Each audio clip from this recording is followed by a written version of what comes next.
চাঁদপুর ২ আসনের সংসদ সদস্য ড মোহাম্মদ জালাল উদ্দিন মতলব উত্তর উপজেলার দলীয় নেতাকর্মীদের সঙ্গে মতবিনিময় সভা করেছেন।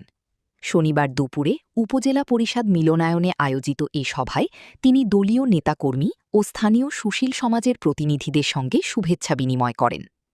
সভা শেষে ড মোহাম্মদ জালাল উদ্দিন উপজেলা পরিষদের চলমান বিভিন্ন উন্নয়নমূলক কাজ পরিদর্শন করেন।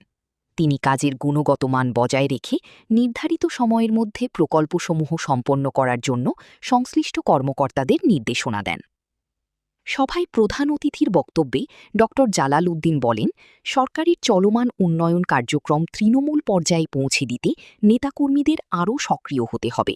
মাননীয় প্রধানমন্ত্রীর নেতৃত্বে দেশ এগিয়ে যাচ্ছে। এই অগ্রযাত্রা অব্যাহত রাখতে স্থানীয় পর্যায়ে স্বচ্ছতা ও জবাবদিহিতা নিশ্চিত করা জরুরি। মতবিনিময় সভায় স্থানীয় নেতাকর্মীরা এলাকার বিভিন্ন সমস্যা ও সম্ভাবনার কথা তুলে ধরেন। এ সময় সংসদ সদস্য তাদের বক্তব্য মনোযোগ দিয়ে শোনেন এবং প্রয়োজনীয় পদক্ষেপ নেওয়ার আশ্বাস দেন।